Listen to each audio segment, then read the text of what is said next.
it? I'm sure you've heard this before, but sometimes you blow a little too hard. And what happens is the people listening to this, the people listening to this, not on Zoom or on their phone. Listen, the people listening to this via podcast, dude, you are in their ear, man. So when you do this whole, I just don't want people to cringe. I want to give them a good experience, and at the same time, you can do what you want. So just just take it down a notch on the blowing. That's it. Just the blowing. Everything else, man, leave at a level 11. I was so good today. You still are. Everything, and then I was gonna start the show like we agreed, and I just read a poem. And okay, here we go. Now I have to get back in state. Now I have to get back in flow state. Okay. Hey, look, everyone is muted. Now give me 5 seconds, and then let's do it, Okay. man. Yeah. Okay. Hey, John. Oh shit! I just muted Buddy Wakefield, which should not happen because you're a co-host. But anyway, yep. Go ahead. We can't mute you. You're the one. What you're doing is it's asking a comedian to tell you a joke. Go ahead, read your goddamn poem. That's what it sounds like now. I should Oh, do I'm it at sorry. the end. Fuck. I should do it at the end. Do it again. No, don't do it at the end. All right. That's false advertising. I need you to mute yourself. Yes. I need you to not say anything else. I will actually do the podcast today. Don't talk again.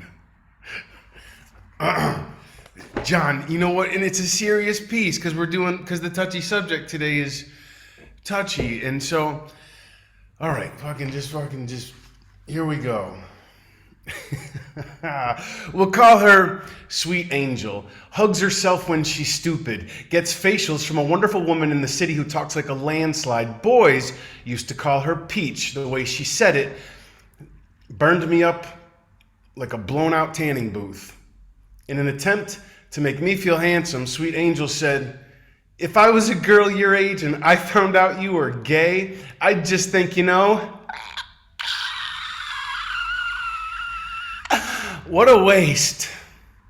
Okay, hey, Perky Cheeks, if that was supposed to be a compliment, please don't ever send me a care package. A waste is more like when I stole a woman's trust, love, and virginity, then broke her heart just to prove to the fellas that I really like sex with women. A waste were all the ceiling lights I broke juggling cheekbones and steel, gay and Texas, glass ornaments made of closets that can easily hang, hide, and stretch my dirty laundry on clotheslines from San Mateo to Niagara Falls back to Texas, and you'll never see a thing. 14 and fading. Parents on marriage number 8. Me keeping all of it hidden up in the air like ducks in a row ready to go down during hunting season. To some children, self-preservation and mirrors will always look like a grown man with raw lips and lockjaw whose heart pounds out so fast for safety it sounds like ice picks chipping holes through the chest of a sculpture his parents would have otherwise loved to show their friends. A waste.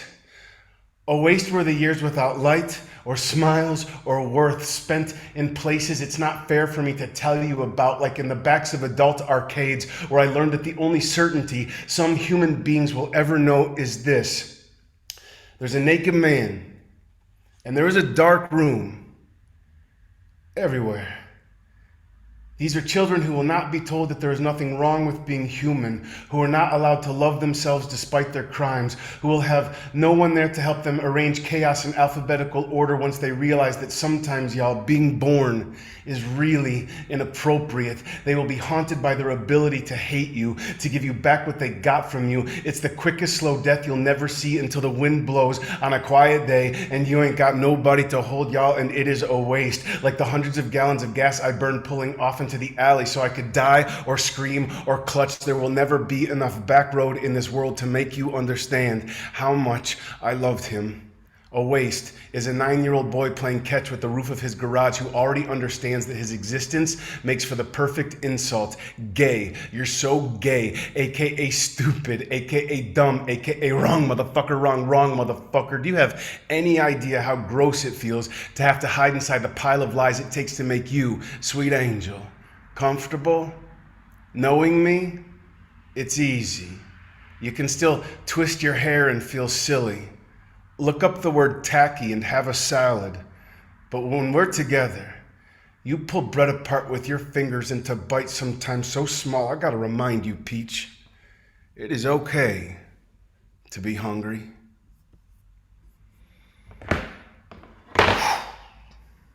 Welcome to Tune on Blondes podcast with the Angry Therapist and me. I'm Buddy Wakefield.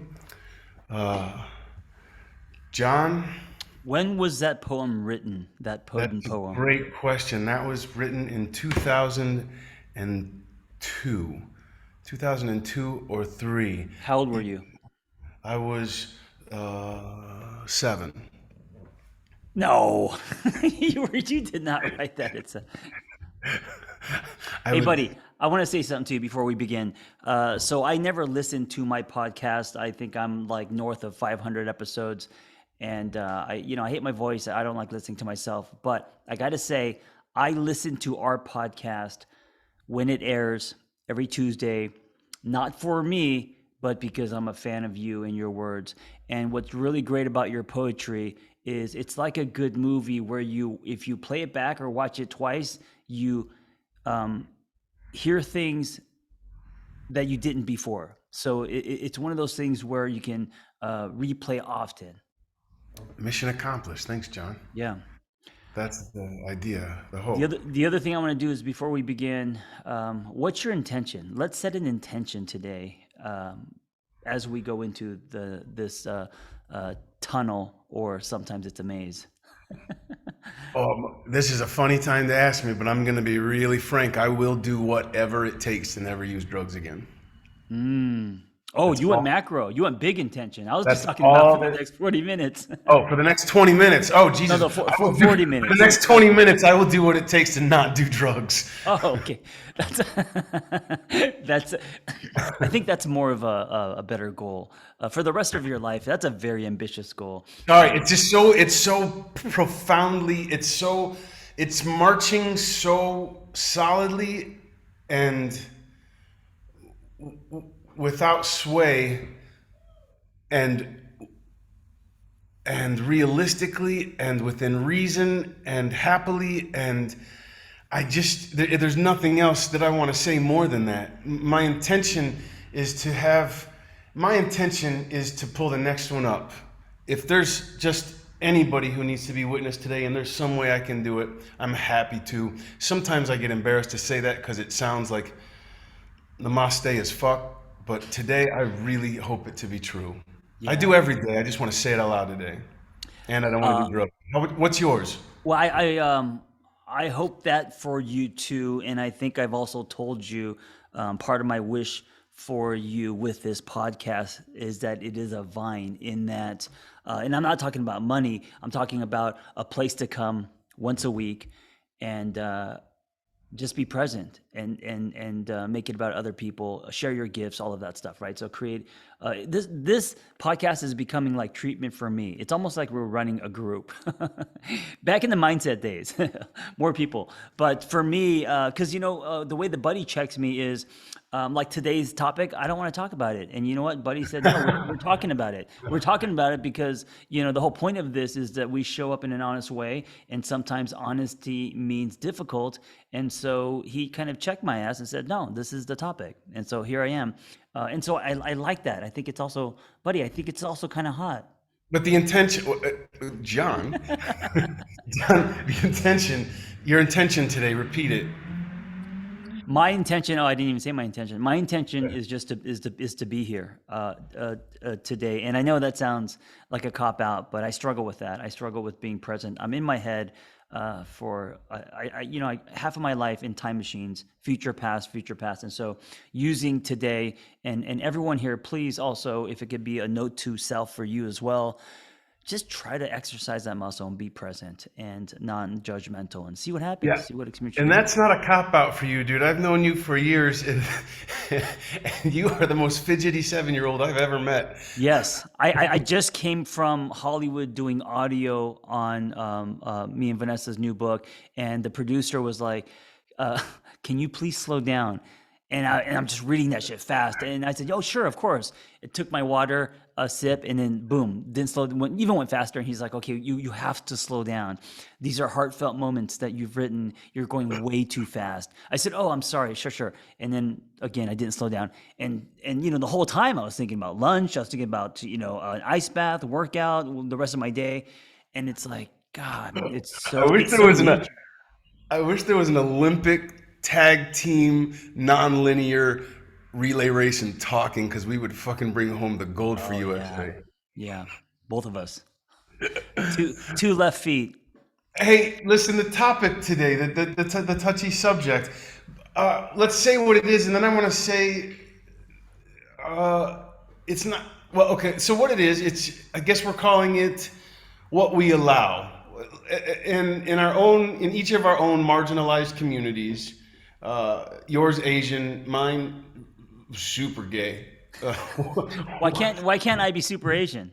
Okay, You're see, gonna be here we go. you're gonna be super gay. I'm super Asian. This is perfect. Okay.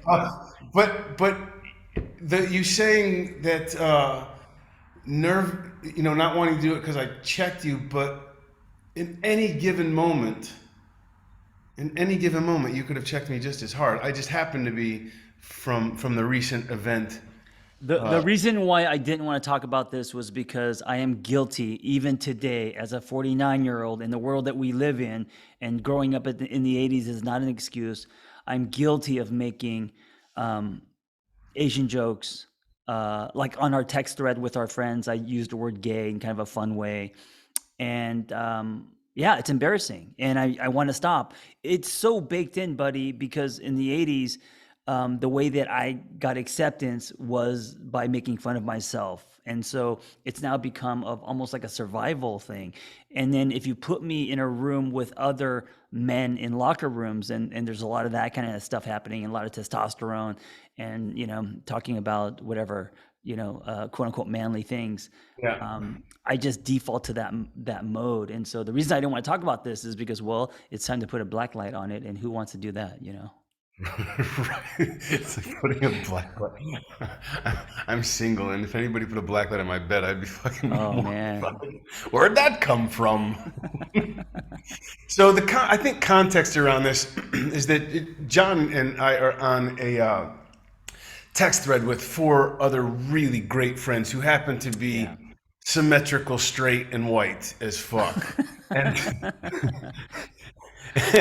and and so I think we allow things to slide because of the whole locker room talk, because we're closer friends, because they feel like they can get away with a little more, and not to see if they can get away with it as much as an endearment that somehow in some weird way says, I'm so glad we love each other enough that I That can we say can do this, right? and then there's going to be the argument. There's going to be a very hardcore argument against why that is not fucking okay. And so that today's topic is what we allow, why we allow it, and Let me ask you this: when the word gay or homo or anything like that is thrown around in that room, in a very quote unquote funny way, or in a light way, does that offend you? Does that hurt you, or are you like in that locker room? You're just like like the whole boys will be boys thing. Do you I disagree? mean, it's better than being called a cocksucking faggot, and being In the stalked in streets? a hallway in school. Sure, sure. But Like I, my question is, why do I think I know the answer? Why right, do right. we No, both allow it? Why do we both allow it? Because we're in the same virtual space on a text thread, and we both do it and contribute. Probably me more so than you, and I'm guilty of that. But why do we allow it? well, you more so than me, because I've been publicly shamed a few times. So I fucking I don't want it anymore. Like, I seriously have had my ass handed to me and just don't want that anymore. I say the question one more time, Why John. do we allow it? Why do I Here's the not get thing. mad when they call me Jackie Chan? One of my closest friends, who's identifies they them, Hmm. grew up in Bangor, Maine. I grew up in Baytown, Texas. We come from places where the, the only thing to take pride in was how much it sucked or how bad you could be. or how fucked up your life could get. That's where the pride resided, because it wasn't going the other direction in terms of the rich get rich and the poor get poor. Like, the only thing we could do sometimes was take pride in how fucked up it was. And so I grew up with people who didn't know any better, who just received nothing but bad information. I know them to be amazing people who just didn't have the outlets or the channels. And so have I allowed for a lot more, because having come from the close to the root of where it's the most not okay, I do. I allow it more than I probably should. Andrea Gibson just released, God, I wish I knew the exact name of it. Andrea Gibson, if you've never heard the spoken word artist, you're welcome right now. The best in the world at what we do, at what they do. Next to Buddy Wakefield. Sorry, go ahead.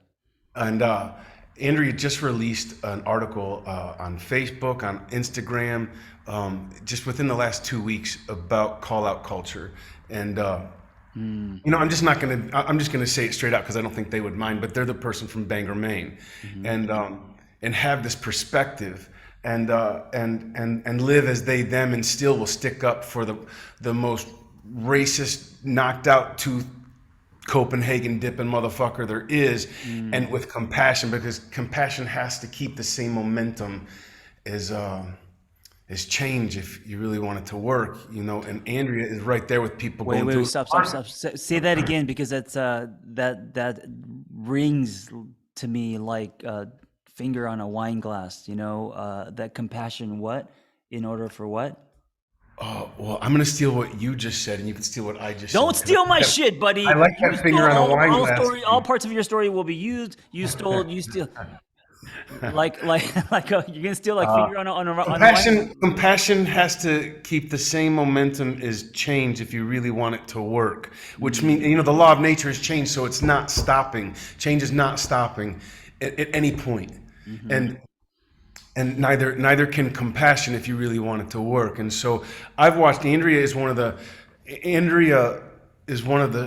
most graceful, kindest. Yeah. Person I know who risks softness on a daily basis, and risking softness, that's powerful too. That's in my book already, John. Risk more softness. You can't have that one either. Risk softness. Next tattoo: risk softness on my arm as a reminder. So yeah, I here it is. I can claim that I risk softness, but I don't do it as genuinely as Andrea does. I let things slide more than I risk softness. I choose when I want to get in the ring. You and I are among friends and loved ones who I probably say it more than the average Joe, just based on the environments we surrounded ourselves with, and we do let it slide a lot. I want to say where this is coming from to keep providing more context, John. And where this is coming from is on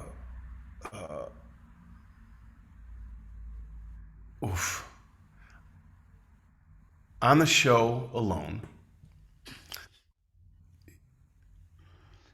I don't know. Yes. I don't know how else to do it, John. Yeah, no, do it. Real quick, the show is about, just for people that don't know, I think it's on the History Channel. It's, they put one person on a island, and they give them nothing, a couple tools, and they have to, whoever stays the longest wins. And so you got to make, you know, your own housing. You got to kill. This ain't some Survivor shit though, like typical, like, as you know, Survivor. This is 10 people who are dropped off in different parts of like Mongolia or the Arctic. Yeah, that's legit. They're already survival experts. Like Roland tackled a moose and killed it. I can't touch anything furry, and I'm afraid of the water, so I don't know what I would do other than just stand next to a tree. I also can't build anything like a tent. My dad never took me camping and shit, so I would just stand next to a tree, and then I would just whatever until they came back. I don't know what I would do.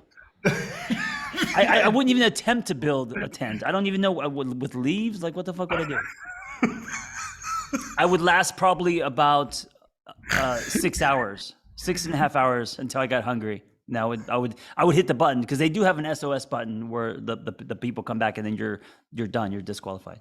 The great part about the show is that the 10 people who are dropped off in different areas of the Arctic or Mongolia, or wherever it may be, uh, the whole goal is whoever stays out there the longest, but they don't know when other people have tapped out. So for all they know, they're going for 2 weeks Right, or right, 2 years. They right. do not know. They just have to outlast everybody without knowing when everybody else has gone home. How long do you think you would last? Be honest.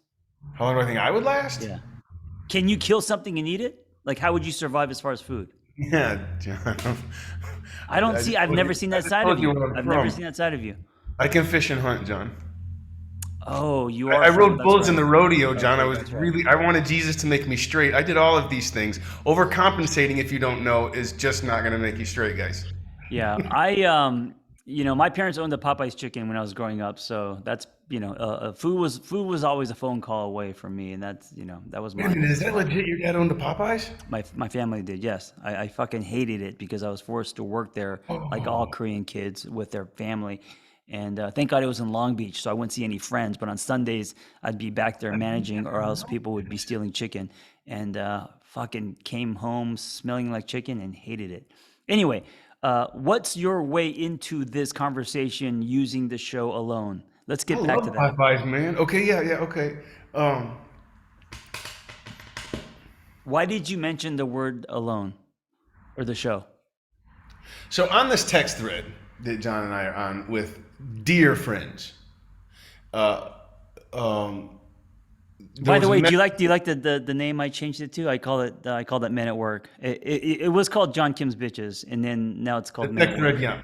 The text thread was called John Kim's Bitches, and I tried to change it to John Kim Itches and all manner of things over the last 2 years, but he keeps putting it back. Anyway, so we're all John Kim's bitches until like last week when now we're Men at Work. Um, Underrated band, by the way. I should say some Men at Work. Anyway, passive aggressive. All right, go ahead. So we're on this text thread. Go ahead, What buddy. are we doing? Yeah, here's the deal.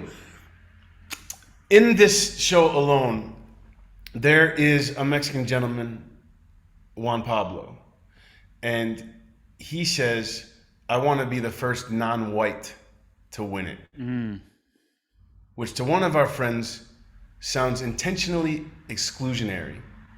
And he's not able to wrap his mind. He reacts in a pretty harsh way, in a negative way, without being able to wrap his mind around it. And gave an answer that was akin to don't play the victim, you got to pull yourself up by the bootstraps kind of shit. And I said, oh, like don't pull the race card kind of thing. I don't yeah, yeah, remember the yeah, messaging. yes, yeah, but it was, I mean, he's comprehensively more conscious than that, but this particular thing tried to get in an angle that wasn't open on Greg yet. Mm-hmm. We'll call him Greg. Mm-hmm. So um, it really threw me for a loop because I thought he was way more aware of why Juan Pablo would have said that, Mm, and so I broke down that it's just not about victimhood, it's or excluding anybody. It's about visibility and representation, and that's it. There's nothing more to it because at no point, I mean, all Juan Pablo has ever seen growing up in shows like this, which he is in something that he's passionate about, are white guys doing their sure, thing or sure. winning this show. And he was just trying to say because he didn't, Juan Pablo doesn't have an extensive catalog of language, let's be frank. And, and he was just trying to say, I want to be a model for other people who look like me, who are Hmm. passionate about this, so that they know it's not all just guys who look like the people who made fun of their fathers. Right. And I could relate to that because I and grew I up. and I was wanting, but to the touchy part of the subject today is that of of of all the times you and I have let things slide in this thread, it was the moment that I needed you to be like, "Yeah, motherfuckers," Why didn't you and, text me up and you just came in. on the You side and came say, in. dude, read because I didn't. I actually, to be honest with you, I don't think I even read it. I think it slipped because, we birdwalk a lot and we're always talking You about were being fucking antsy. working You were out. being Yeah. antsy and skimmed. and it was a serious moment, a very rare serious moment on the I didn't thread. see it. I didn't see it, buddy. And if you would have texted me on the side and said, "Hey, what do you think of that? Can you respond?" Then I would have went back and looked Or at it just for get my sure. back with these dudes. You But know, yeah, we have a second came in chance. instead. You came in instead talking about that new vehicle that looks gay. Oh yes, I. And I didn't know. Oh, so that must have not landed with you because you're like, John, here's a time where we could hold hands and kind of challenge. And then, but you And now I had actually, a fucked up in a way because Greg wrote back and was like, "Dude, you're right. Thank you. Well said." And he was so oh, receptive because he's a smart motherfucker. well, He well, just that, that one angle he didn't get the whole visibility thing over victimhood. you know what, but that's what, the fact that Greg said, okay, you're right, is to me telling of their hearts, their And why ability to Andrea change. Gibson wrote that article. And why Andrea was like, you don't need to fucking cancel people. You don't need to fucking Right, ruin their right, lives. right. Dude, I hate cancel culture, man. I'm not about that at all. So I love what Gibson is talking about, It's compassion. it's a mixed bag for me, and it can get really touchy for me. Here's the thing, of course, I don't like canceling anybody. Of course, I can't stand the idea of Dave Chappelle. When Dave Chappelle said, Kevin Hart, all he ever, his dream was to host the Oscars, and y'all took that man's livelihood, and and I know that I lost a good part of my livelihood at one point, Hmm. and but I will say this, and I will say it really reluctantly. It worked. Getting publicly called out and held to what I said, no matter. I mean, I had fucking.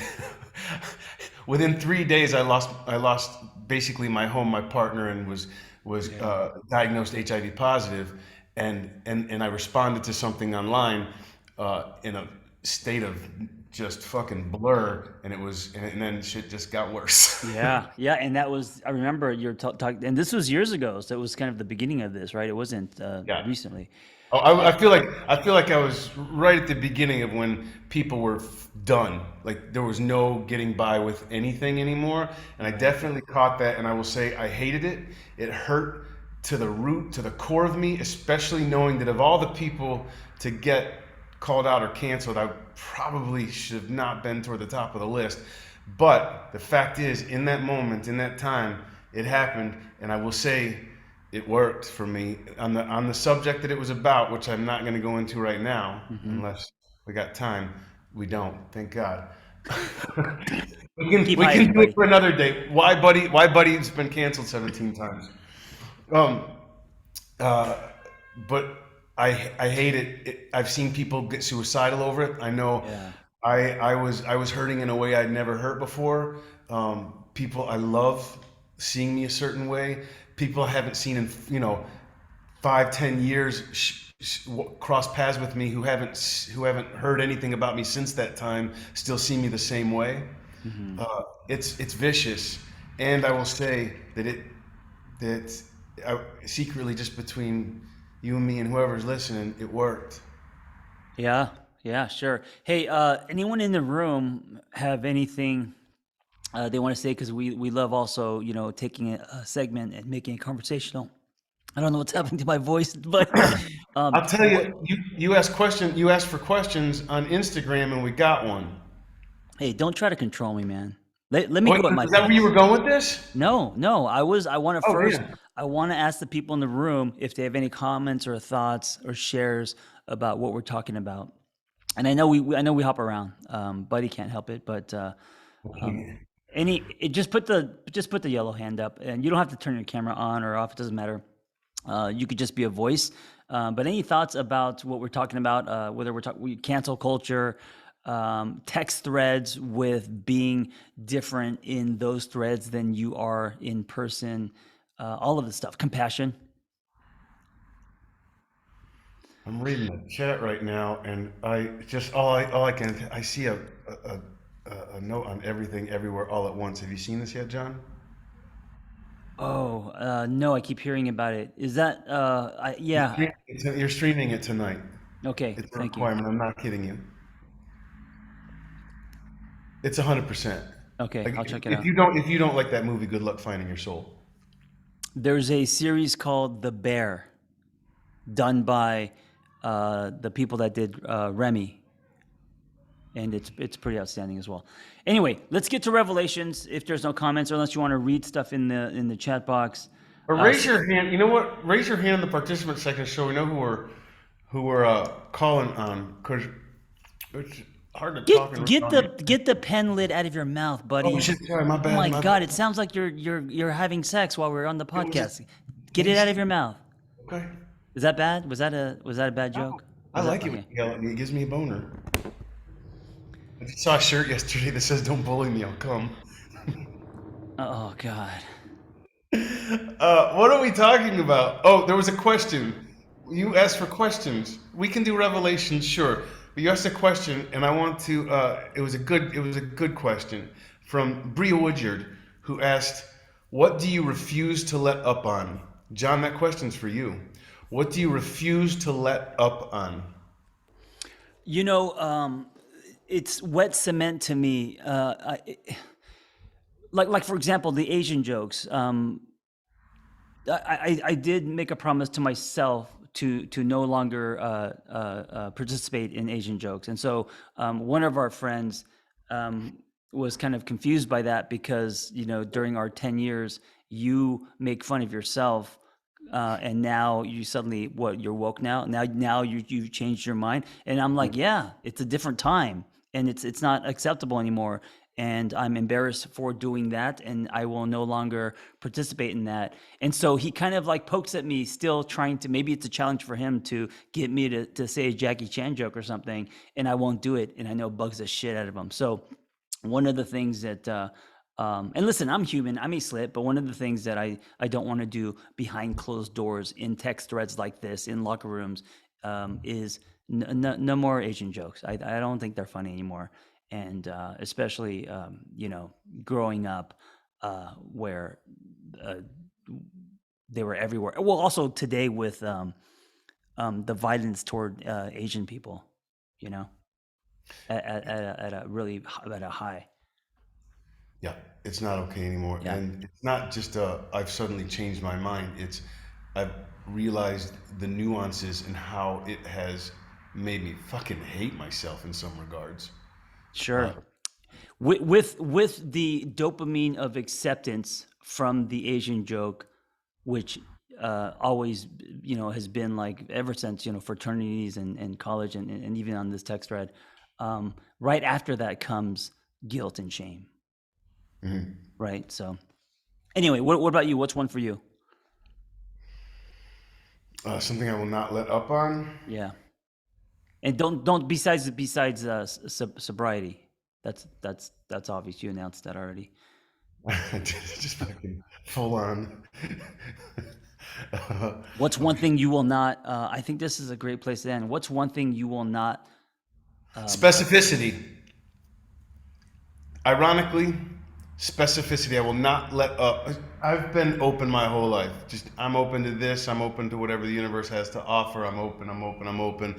I'm also single. I've been single for 8 years. I want to get specific about what my partner looks like. I've been doing that. I want to get specific about when is enough for me, how to make that enough, uh, in terms of money, where I want to be Mm, ultimately. There's an element that will stay open in terms of I can't control who it is going to be that love and where they live, and if I go there, please let it be in Seattle or Porto. And but it's too wet and sunny. specificity is something I'm not going to let up on until I can feel good about it. And I'm getting so close regarding what it is I really want to, where it is I really want to put all my energy. And So you're saying that I know it has to do with something that you've actually mentioned, which is I did not finish what I went to LA to do, and I'm really excited about doing that. right. You know what I've learned about, and this is just my opinion about the universe is, um, sometimes you get to where you are, but it doesn't look like you wanted it to, but you're there because you feel it in your body, right? I think that has happened to me so many times, man. I feel like, oh, I'm not there yet, and then someone checks me, and I realize, oh shit, I am here, but I'm not thinking that I'm here because I see it or I've imagined it in a different way. But I know I'm here because my body is telling me I'm no longer in fight or flight. I have a calmness, a knowing that I am moving forward. My story is unfolding. I've swam to the island, if you will. So when you say specific, I can't say that word. Specificity. Specificity. when you mean, are you saying you want to be more specific with what you see, or you want to be less I specific? have I have no choice but to be more specific if I want to get Yes. out of the holding pattern I've been in for 4 years. I love it. I knowing you and your story, that makes me happy. I think that's great, and I think that's going to be super helpful. I can't wait to see how that unfolds for you. I can't wait to see John. Can we? Because just going back to the beginning of the podcast today, just for a minute, when you were talking about, or at least when we were talking about alone and you camping, can we one day on this? Can I show them the video of you Climbing the climbing? rock. Yes, please. You could do And I whatever can, you want, man. even though That's it's already a on Facebook. podcast, I can narrate it just so people know who it's only on audio, just so people know what is happening when you're Let's end trying with to. this. Let's end with a little storytelling. The fuckers that are on this thread, this locker room, that we also have motorcycles in common, and they said we're gonna go for a motorcycle ride on a Sunday. I said let's go. I put on tennis shoes and a jean jacket. They take me to this Malibu Canyon, get off the bikes, like, oh, we're gonna go for a little hike. And most of them they do this. They climb rocks for fun, which I don't get. And so suddenly I find myself on the side of a rock, hugging it.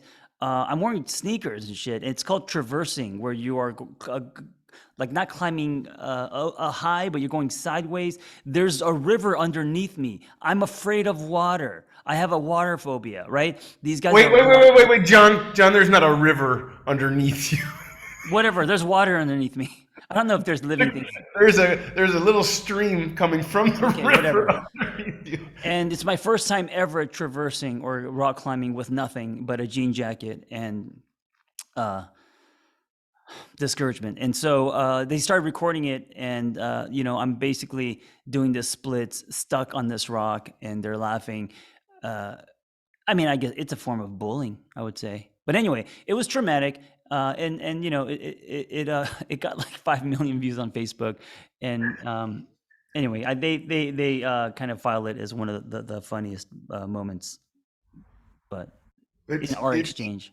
okay. Listen, it's always been one of my favorite funny moments, but when you use the word traumatic, I can no longer. Well, John, were you No, it really wasn't dramatic. traumatized? I think part of it was fun, and I love that they're laughing with me, not at me. Although I know on the surface they're laughing at me, but because I know their hearts we're doing this together, and so because of that, it wasn't traumatic. Okay, Yeah. great. Anyway, Uh, everyone, thank you for listening. And listen, if you are oh, listening, you could hang out with us in person. I'm not going to end it yet, buddy. Just bit.ly, bit.ly/two non-blondes. And the two is not spelled, it's just a number two. And so you could hang out with us when we try to do it on Zoom every week, so we could hang out. Buddy, go ahead. no, man, if, we can slip out of here. It's I just saw a couple questions come up, and one of them's really good. Maybe we could end on this. Go ahead. I would love for you, the angry therapist, to answer it because it's right up your alley. Uh, how do you/how can I have compassion for people who do not see me as a whole person? Oh, man. My answer would be the way they see you has more to do with their story than yours. And if you know that, it cracks the door for compassion, right? So if they don't see you as a whole person, it's not because you're not a whole person, it's because maybe they're not a whole person, right? And so once you think of it that way, now the compassion is a lot easier to deploy. Boom. Heather Mata, thank you for that question.